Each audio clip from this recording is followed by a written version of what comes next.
I mean, do we have a show for you today, folks? Let me tell you, Mike Randle, Chief Content Officer here, FTN, on X at Randle Rand, and the gentleman here who needs no introduction is the great Mike Kutry. I mean, Mike is just incredible. The best college basketball bettor I've ever seen. It's been an honor to get behind the curtain. I got to have a beverage with him at the Jimmy V Classic. It is great to have him here. Mike Kutry, folks, welcome into the show. Mike, it is a pleasure. I am honored. What's up, Mike? I am completely stressed this morning. This is a massive first conference Saturday slate. So it's a ton of games to get through. I've been grinding all morning. But at the same time, I am excited to talk some hoops with one of my favorite people in the world and yourself and give the people our version of Mike and Mike in the morning, but let's call it degenerate style. God, I could go 718-937-46s right now. We could get right into it. Folks, you got to follow him on X if you're not. I don't know what the heck you're doing. Mike Kutry, college basketball, Mike Kutry, CBB. Just a little rundown of what Mr. Kutry has at his vitae here, if you will, folks. He's up 114.7 units on the season. I don't even know what that means. Yes, he's dominating props is what he does, but that is not all that he does. I am selling him short if I just say that. He's up on sides. He's up on parlays. Just a brilliant basketball mind. Mike, it's an honor to have you here. I'm thrilled. But listen, people want to get to picks. I'm shutting up. Let's move on. Let's rock and roll. Mr. Kutry, the floor is yours. Let's start off with a pick I totally agree with. The Clemson Tigers against Hubert Davis. Go ahead, sir. The floor is yours. Yeah, Mike. So the question all year has been, is Clemson for real, right?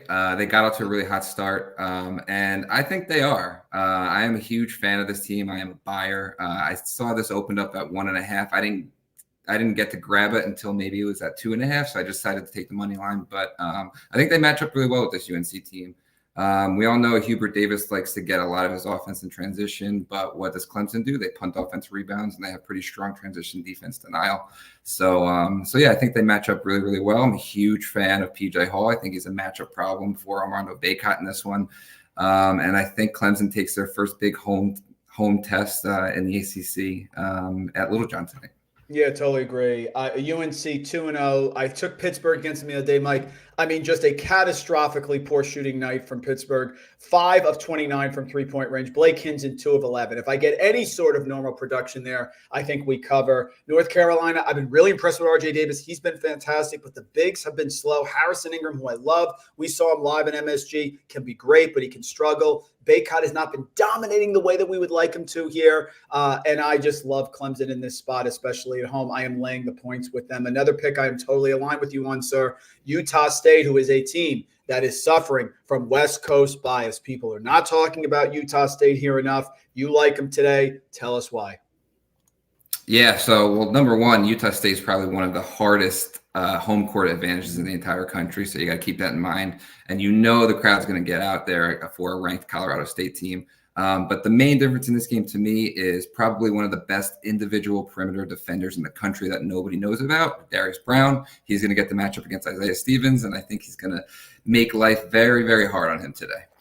It's such a great point. Utah State has only lost one game this year, Mike, and that was against Bradley at Bradley. Now, Bradley had their full team there, which they did not in subsequent days. So if you look at Bradley, you're going to say, oh, well, Bradley's been up and down. No. Bradley and home is like the Hulk gift that I put out on X. Now they are fully loaded. They were in that game. Utah State played very well. And to piggyback your point, Darius Brown, tremendous. Greg Osibor, who came over with Danny Sprinkle from Montana State, has been an absolute beast. They have played well. They have won 12 games in a row. They're going against Colorado State. Colorado State's been fantastic. They're ranked 12 in the country. Love Nico Medved. I think this is a little sell high spot on Colorado State on the road. Moving on from Mr. Kutry. Next one.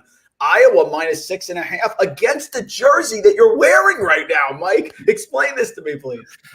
Yeah, I mean, I know this Rutgers team's pretty well, being a fellow Jerseyan yourself too.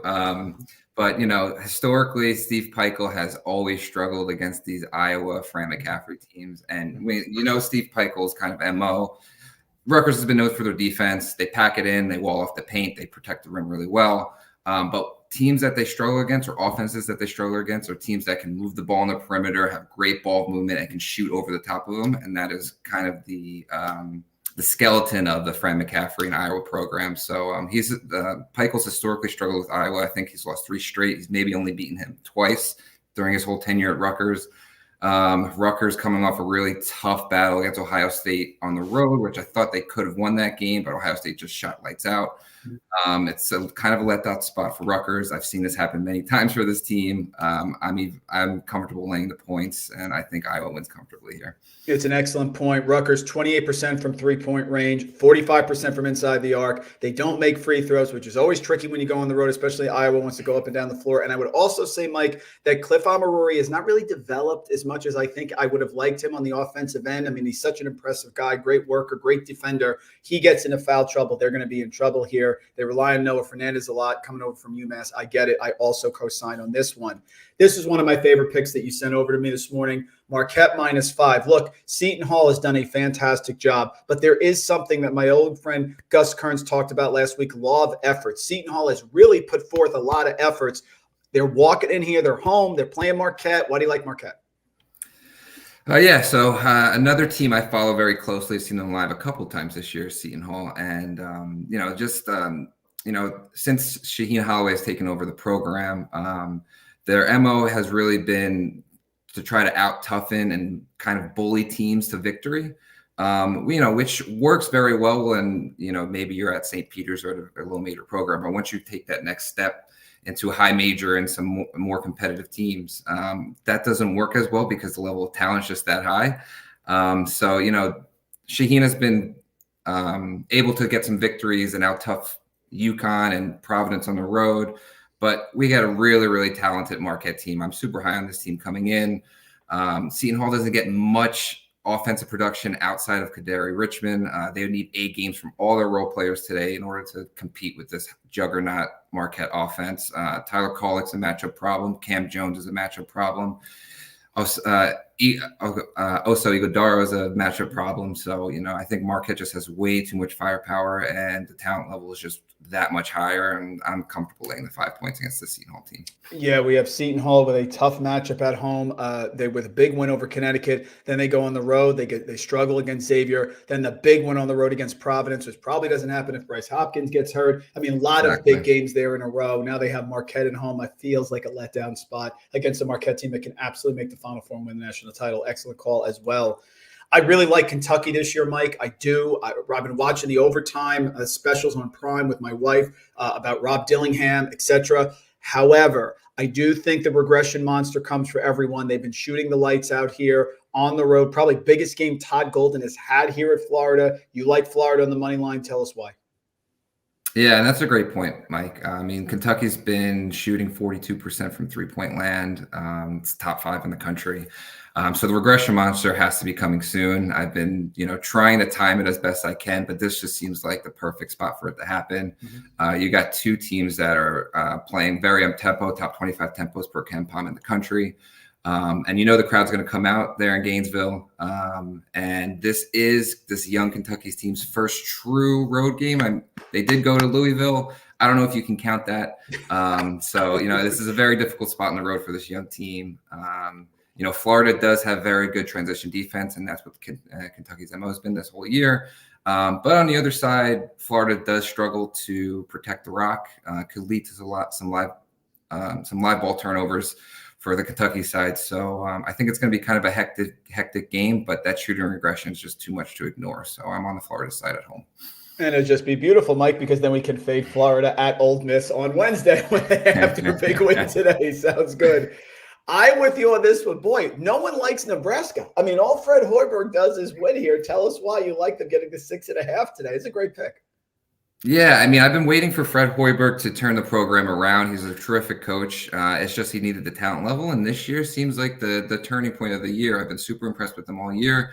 Their post defense is very, very good, and what Wisconsin likes to do in that slow, down-tempo swing offense is play through the post, and Nebraska's been defending it well all year. And I think that their drop coverage is going to give Wisconsin a little bit of trouble because they don't really have that many playmakers on the perimeter. So I think 6.5 is a little too much points. So I'm on the Husker side. Yeah, it has not been a great defense metrically this year for Wisconsin. They've actually done well on offense. Do I even dare to ask you about a Tyler Wall prop today, Mike? I don't even know if I should bring that up here on the show, the Discord. Nebraska's defense has been tremendous, holding teams to under 30% from three-point range, under 44% from inside the arc, and they're great on the offensive boards. Very, very good matchup there as well. A couple more I want to get to because you are the man, sir. Virginia +2. Convince me on this one.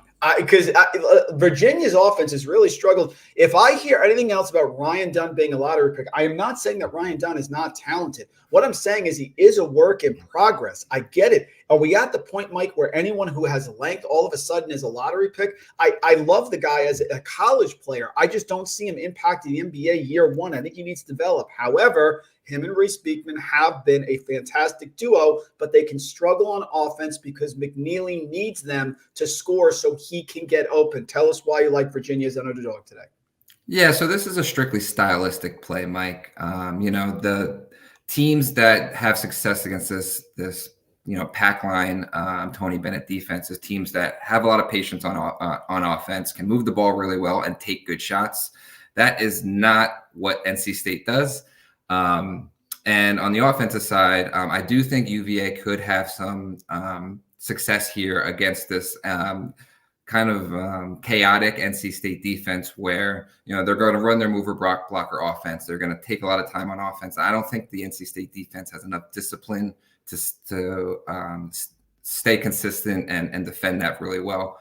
So I just like the stylistic matchup of UVA coming in, playing really slow, having a lot of patience. I don't think DJ Horn or Jaden Taylor have that kind of discipline. And I think they struggle against this more disciplined Virginia team.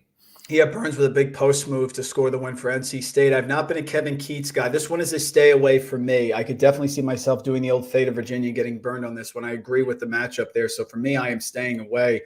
Couple left here. We got a total, Mr. Kutri. South Carolina, Mississippi State. Mississippi State now rolling 5 wins in a row. They just pounded Bethune-Cookman after comfortably beating Rutgers in basically a semi-away game by 10. Tulu Smith is back, which is fantastic. They're working him in. He had 16 points and 9 rebounds in the last game. You like the under here. 2 defensive teams, right? Yeah, absolutely. And South Carolina has played super, super slow this year. And this Mississippi State team is really, really good. I know you have a play on Mississippi State side, and I have a lean there as well.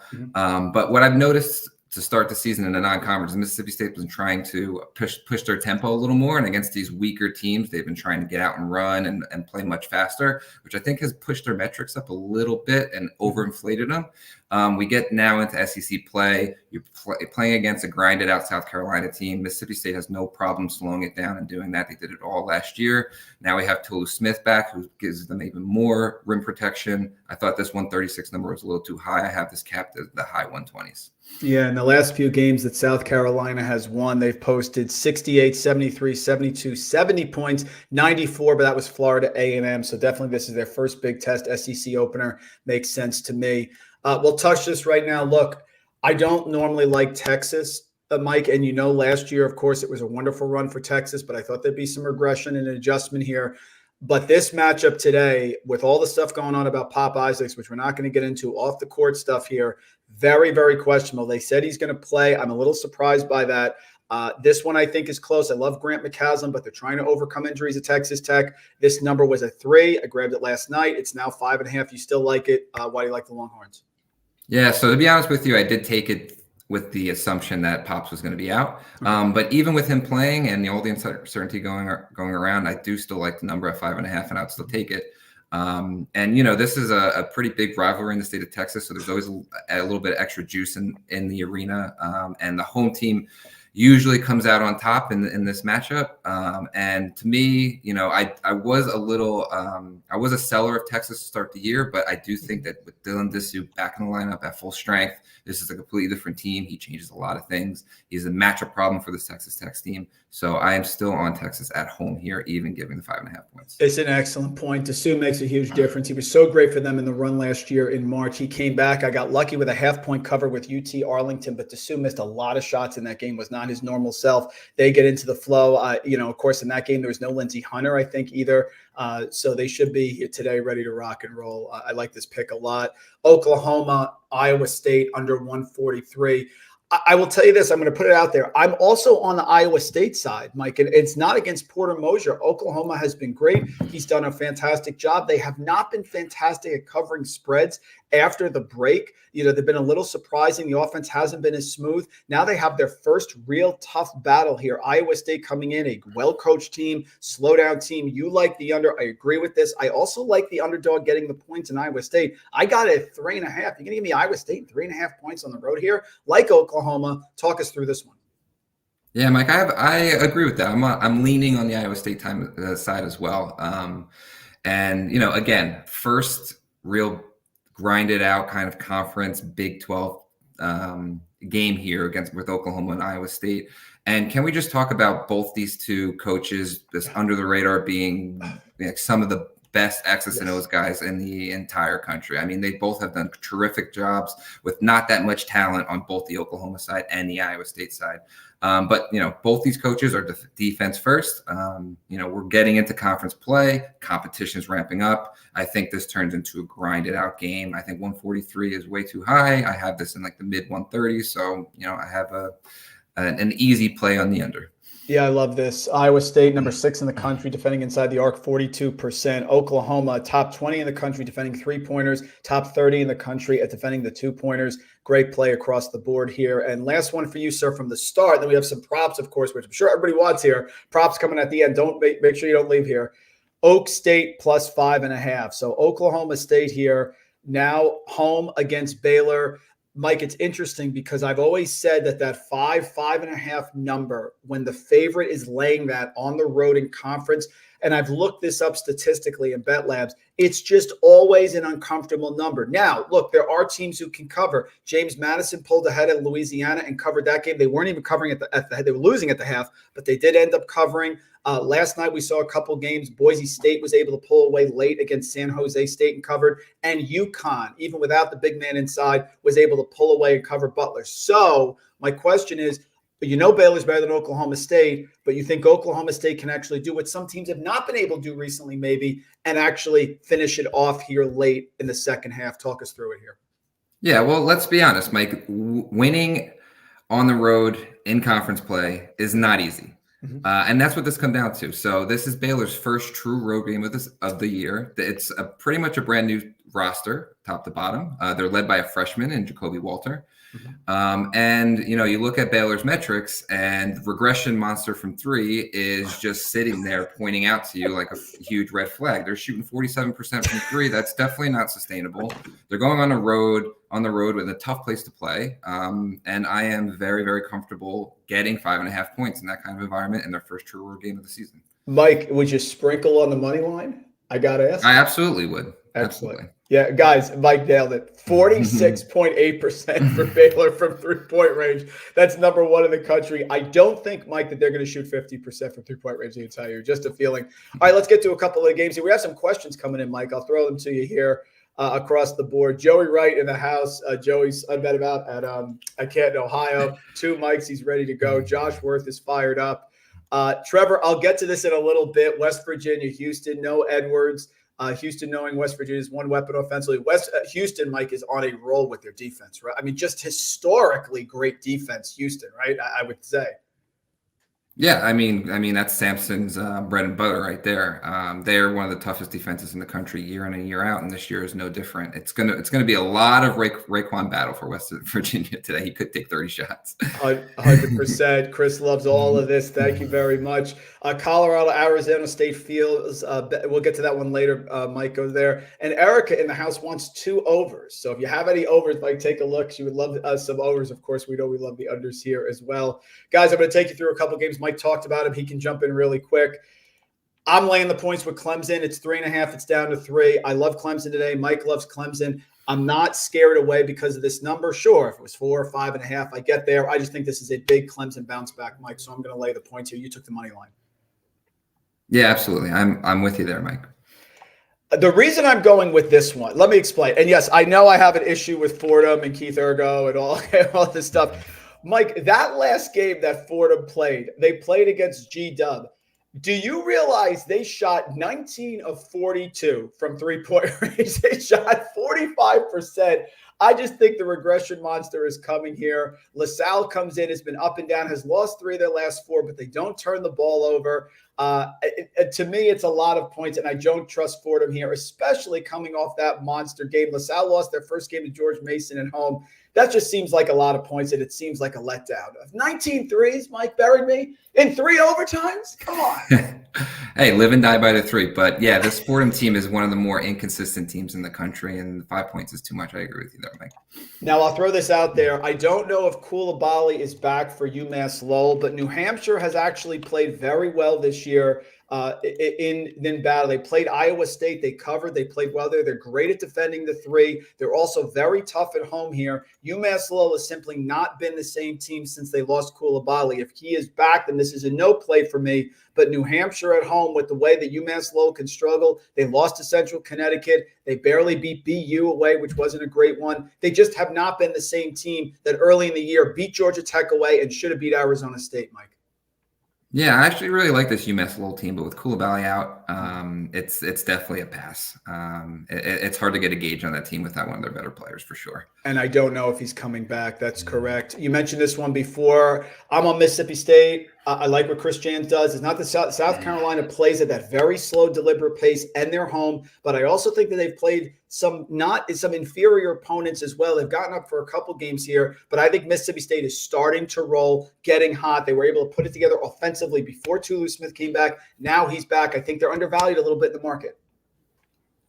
Yeah, I agree with you, Mike. I mean, Tolu Smith coming back, it makes a huge difference for this team offensively. And can we just talk about really quickly how Josh Hubbard has completely transformed this Mississippi State offense? Yeah. I mean, last year they were almost dead last in the entire country in three-point shooting.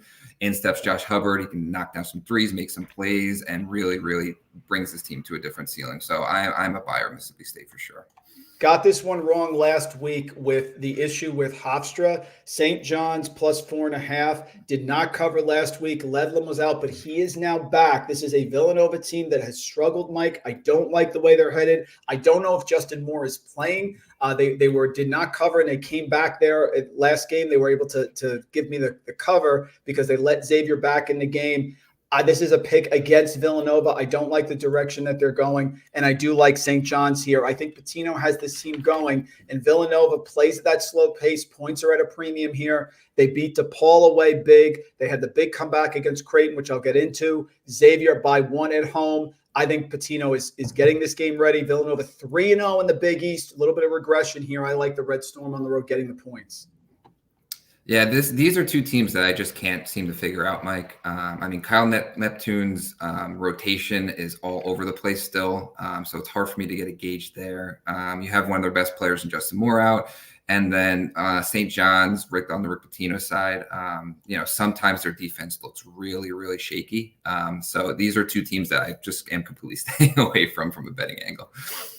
This may seem like a lot of points for an Army team that's 4-10, but Army is the tale of two different teams here. Kevin Kulick, new coach. They lost their first 7 games, but they have one of the best freshmen that no one talks about in the country here in Josh Scovins. Josh Scovins poured in 31, 25, and 20 points. They had a rough game against Lafayette, Mike, but they were down big early. They got behind big early, which will not happen here against Holy Cross. I think Army is a team that is playing better, that is momentum play here. I think Holy Cross stinks. They're abysmal. And Scovins is that good. He's the best player on the floor. I'm laying 5.5 with Army, who's 4-10. Am I crazy? Maybe I am. No, I don't think so. I'm a big fan of this Army team. They're typically very, very well coached. And like you said, Holy Cross does seem like pretty much a disaster of a program right now. So, the 5.5 points doesn't make me nervous at all. Okay, moving on. Curious on your read on this one. Arkansas versus Auburn. Auburn has played better this year. They've been really great on the boards, aggressive defense. They're 11-2. This is the opener here, but I'm not thrilled to lay points with Auburn on the road against Arkansas. Musselman, very tough, coming off a very impressive win over UNC Wilmington, a mid-major team that I like. They hung 106 on them. I think they're ready for this game. Big defensive battle, going to play well with Musselman. I just don't know if Auburn is good enough here to win on the road. Last time we saw them go in a true road game was App State, and they lost that game to App State on the road here. This is only the second true road game that Auburn has played. I kind of like the Razorbacks here in the SEC matchup. Yeah, I mean, when you're getting points at Bud Walton Arena, you always have to open your eyes a little bit more and take a deeper look. But yeah, the incredibly hard place to play. And the question has been, why has Arkansas struggled so much in the beginning of the year? And if you take a look at back at Musselman's history, Arkansas has the last few years struggled a bit in the non-conference, but Musselman does end up figuring it out in conference play. The team is super talented. Keon Mennefield has seemed to give them a little bit of a boost offensively. And I think Muss figures it out in conference play.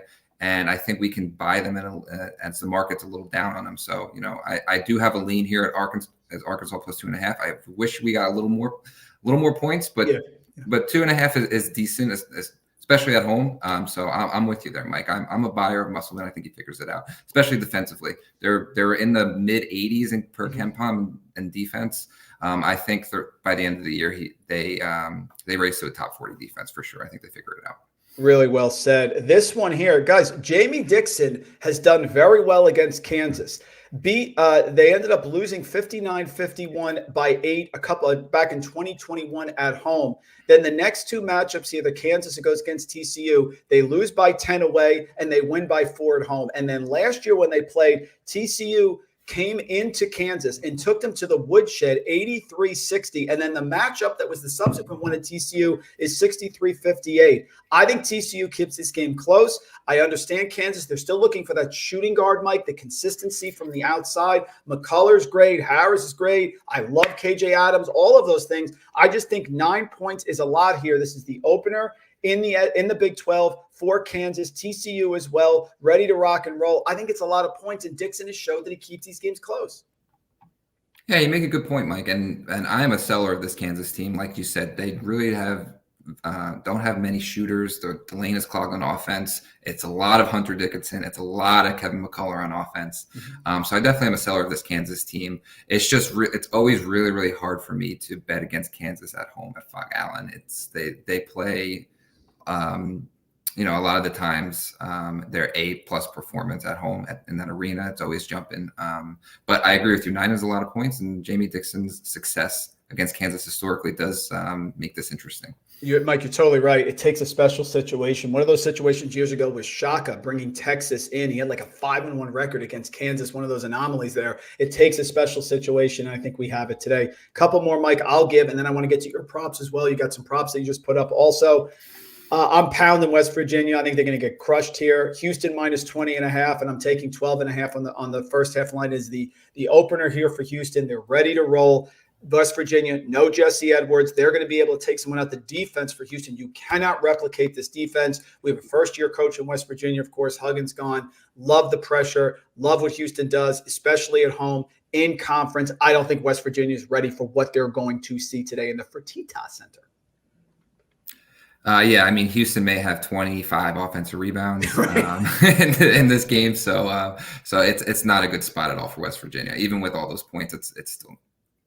Okay. I would be on the Houston side as well. Yeah, fair enough. Central Michigan looks catastrophically bad to me. They lost by almost 40 to Loyola Chicago. Now they're going on the road in Ball State. Sometimes the picks don't have to be really difficult. This is a fade here of a Central Michigan team that has not impressed me. Ball State does shoot well from 3. They especially shoot well from 3 at home. They've lost 3 straight games. Indiana State, tough game. Minnesota away, tough game. Kent State away, also tough. They get right here. They lost. They're 0-1 here in the Mid-America Conference. Lost to Kent State. Now they're home opener in conference against a pitiful Central Michigan team. I think the Cardinals get it right today against Central Michigan. Yeah, now's the time to do it against KenPom's 338th ranked team in Central Michigan. Chippewas, Mike, shooting 64% from the line also. That's not a recipe to cover here. Let's get to some of your picks, sir. You have some props here for us. Of course, I have a couple other sides, but let's get to your picks. I'm going to start here. For my heart, Mike, Quentin Post, BC, over 60.5. I don't know if I like BC today, but I think we like Quentin Post. Tell us why. Yeah, absolutely. And, Quentin Post is probably one of the more versatile big men, not only in the ACC, but the entire country. He can step out and shoot threes. He can work it in the post. He can step back and hit a mid-range jump shot. Whenever a book is laying out 16.5 points against a defense that's not top 10, I'm going to be playing his over every single time. It's just the line is just 2 points wrong.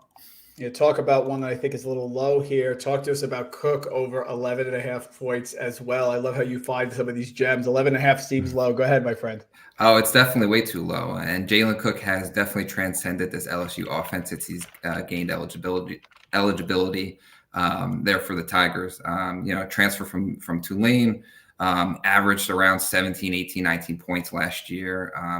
He's going to be playing 30-plus minutes here. 11.5 points is way too low. And I think this guy averages, between 16 and 18 points by the end of the season per game.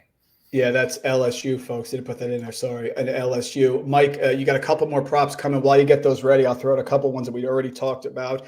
I do like Utah State -1.5 against Colorado State. Love what Colorado State is doing. I don't think they're ready for this game on the road.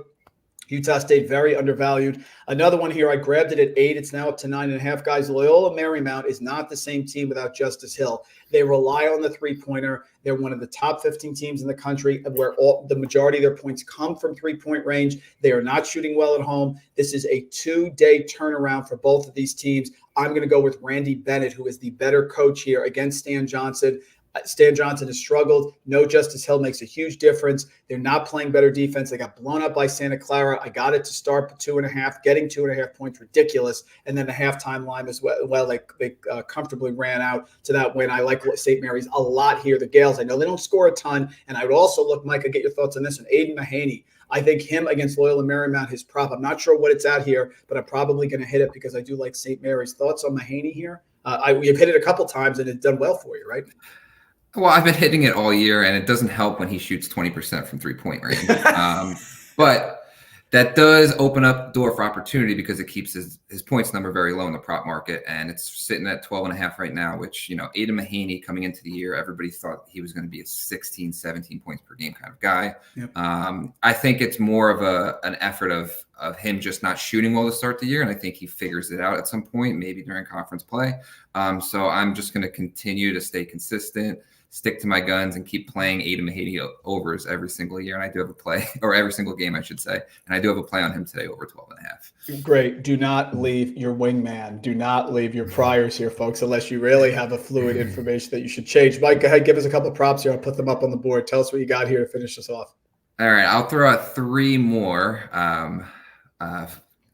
for the slate today. First one, I'm going to go with Max Asmus under 17.5 points. I think this game does turn into more of a slower tempo game, and Texas does have Tyrese Hunter back from illness, and now with Dylan Disu in the fold, I think it takes a little bit of the usage out of Max Asmus's hands. 17.5 points is a lot, so I'm going to be on this under. Max Asmus of Texas under 17.5 points. It does seem a little bit high. I agree with you. Go ahead, sir. Give me another one. What do you got? All right, moving on. I'm going to go with the freshman Jacoby Walter for Baylor, under 15.5 points. Just to build on some points we made earlier when we were talking about the game, it's Baylor's first true road test. Jacoby is a freshman. It's a very difficult environment. 15.5 points does seem pretty high, and just still playing on that three-point shooting regression. Baylor shooting 47% from three. I think they take a hit today, and I'm going to be on Walters under 15.5 points today. Sounds wonderful. Totally agree with that one as well, especially coming off the big game here. Last one, what do you got for us? All right, the last one I'm going with is Isaiah Stevens, Colorado State, under 18.5 points. Huge number again.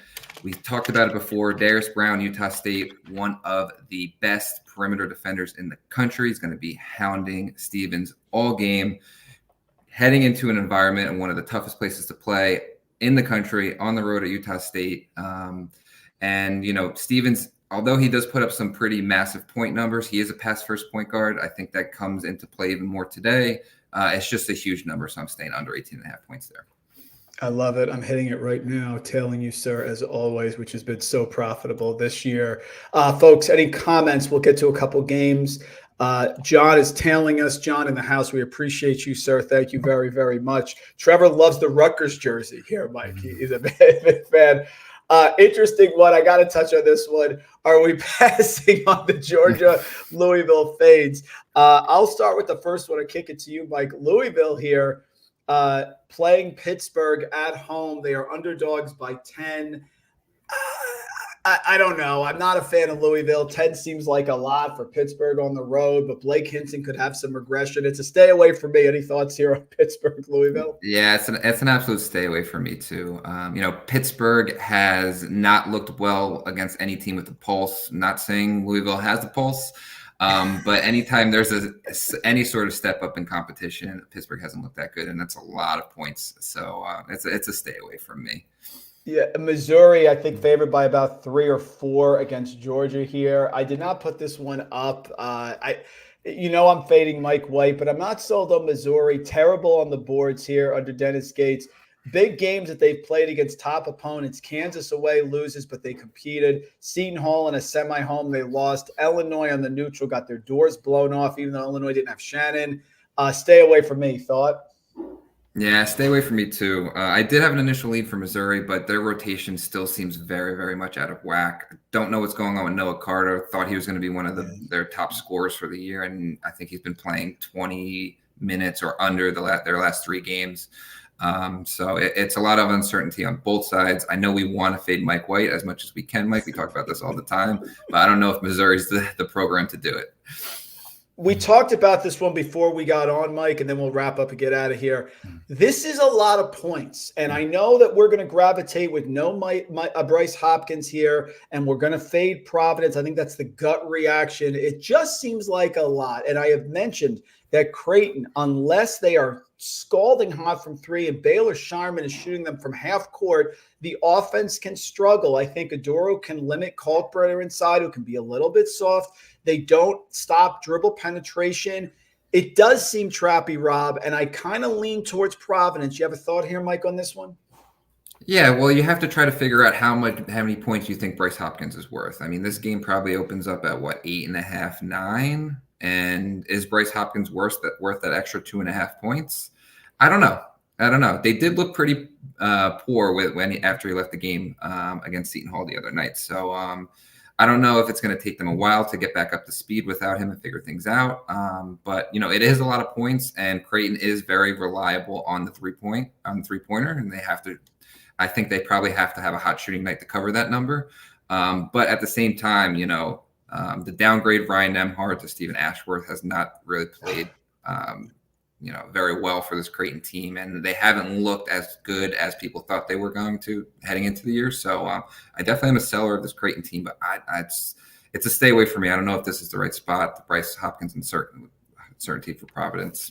I don't know. It's a stay away for me. Yeah, especially last year. I mean, I know Creighton had the run and they got the bad foul call against San Diego State. I understand that, but they have struggled there. I mean, Nembhard had 30 against Baylor in that second round win. So the team that destroyed Baylor last year is not currently together. Nembhard was a big, big player for them, not getting the same from Stephen Ashworth as well. Let's finish it up here, of course. Great way, Mike. Smash the like button for this great content. We appreciate it. Guys, Mike Kutry in the house. There is no one better than Mike Kutry, just the legend himself, just a brilliant college basketball better, an even better person here, up 114 units on the season. Got to join us here. FTN wins 10% off at FTN Bets. Mike, it is a pleasure. Everyone should be following you. If they're not, I don't know what they're doing. On X at Mike Kutry, college basketball, CBB. Thank you, my friend, for joining us here on a Saturday morning. Rutgers jersey in the house. We appreciate it. It is always an honor to cut it up with you. Thank you so much, man. Great having you. Awesome. Thanks, Mike, so much. It's an honor chopping up the hoop slate with you every single time. You're one of my favorite basketball minds and people in the world. So I'm happy to join whenever you want me. Let's get to the window, guys. Coffee and grapefruit juice. Don't forget the sparkling grapefruit juice. Mike and Mike here on Saturday. We got to do this again. Thanks so much, everybody. We'll see you. Good.